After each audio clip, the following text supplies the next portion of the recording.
Good morning. So আমাদের আজকের কবিতা হলো রবার্ট ব্রাউনিং এর Porphyria's Lover. So it is one of the most beautiful poems. Browning, as we already talked about. কিন্তু আমরা the other poem we discussed সেটা হলো My Last Dances. That is a dramatic monologue, and this one is also a dramatic monologue. The difference, basic difference between the two is it হচ্ছে most shocking. This poem is Porphyria's Lover is the most shocking poem of Browning. You can say this is the most shocking, dramatic monologue of Robert Browning. Okay. So the story of this poem, or the poem tells the story of a beloved whose name is Porphyria, being killed by her lover. By her lover. Okay.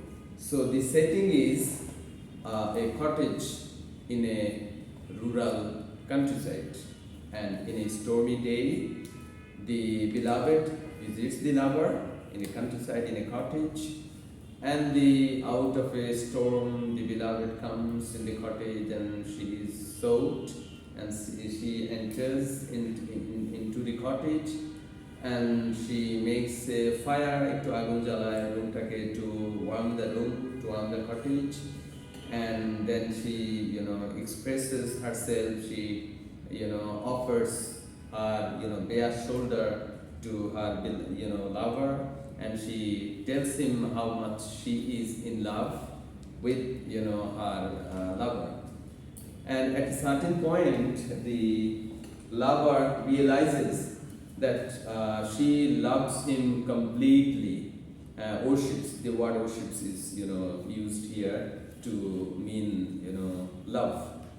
যখন সে lover realizes how much she loves him, then he thinks of doing something, and he suddenly realizes, he figured out of doing something, and he strangles Porphyria with her hair.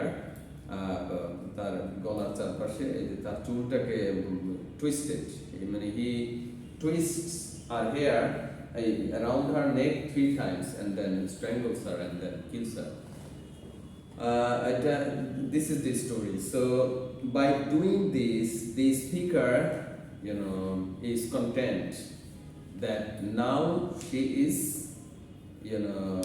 completely a possession of his.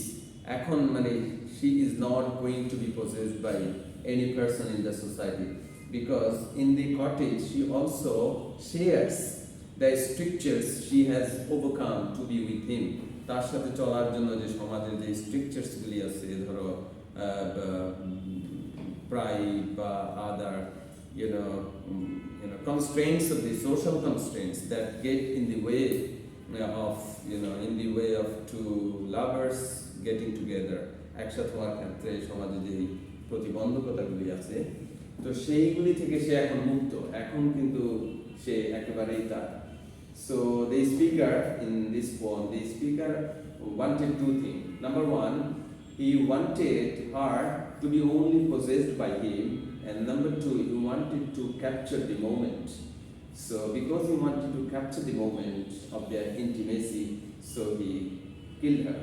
And then after killing her, after strangling her, he then what he did, he toys with her corpse, with the dead body নিয়ে সে টয়ের মতো dead bodyটাকে কি করলো, prop up করলো up beside his body.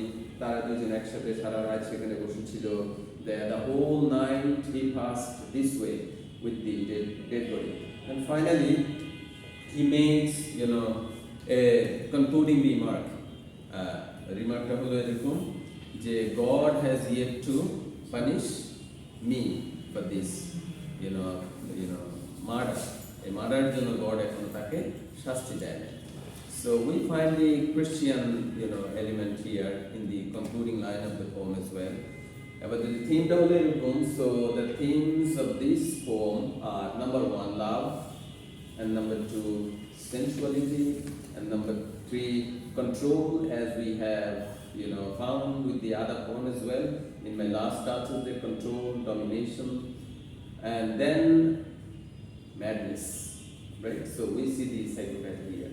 The speaker is, known, is considered to be a psychopath or a madman.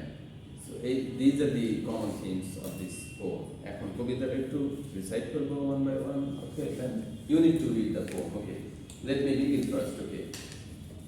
The rain set early in tonight. The silent wind was soon awake. It tore the elm tops down for a spite, and did its worst to vex the lake. So in these opening 4 lines, what the poet talks about is setting down, rainy day, right? Stormy, rainy day, okay. The silent wind was soon awake. It told them to so অনেক বৃষ্টি বাতাস হচ্ছিল, বাতাসে elm trees tops গুলি breaking down হয়ে যাচ্ছে, and there were waves in the lakes as well. So he is giving a common general picture of a stormy day. Actually stormy day তে nature অবস্থাটা কেমন হয় সেটা আমরা এখানে দেখতেছিলাম, right? Okay, then next, who is going to read next? It's your turn. Okay, Sanjita. হ্যাঁ, ওকে, তুমি শুরু করে দাও, পুরাটাই কোরআন পারি। হ্যাঁ,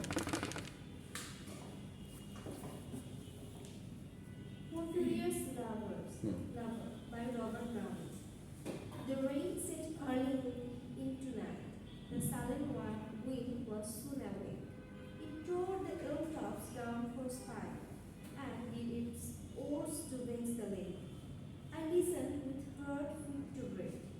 When glided in Porphyria's strait, she shut the cold out and the storm, and kneeled and made the cheerless grate blaze up, and all the cottage warm.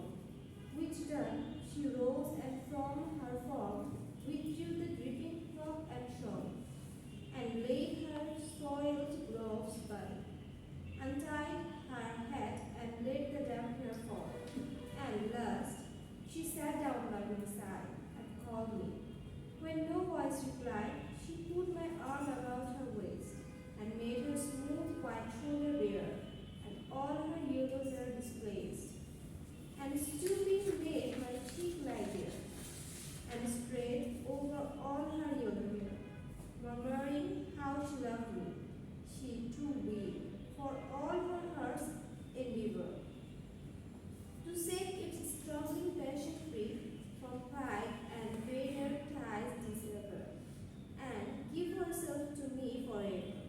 But passion sometimes would prevail, nor could tonight's gay restrain a sudden thought of one so pale, for love of her and all in vain. So she was come through wind and rain. Be sure I looked up at her eyes, happy and proud. At last I knew Porphyria worshipped me, surprise, made my heart swell, and still it grew while I debated what to do. That moment she was mine pure, perfectly pure and good. I found a thing to do, and all her hair in one long yellow string. I won 3 times her little trot around, and struggled her. No pain felt she. I'm quite sure she felt no pain. As a shut bud that pours a bee, I wearily oped her lips again. Loved the blue eyes without mistake, and I untied next distress. About her maid, her cheek once more blushed bright beneath my burning kiss. I propped her head up as before, only this time my shoulder bore. Her head, which drops upon it still, the smiling rosy little head. So glad it has its utmost dream, that all it scorned at once is free, and Porphyria's love, she guessed not how her darling one wished would be here.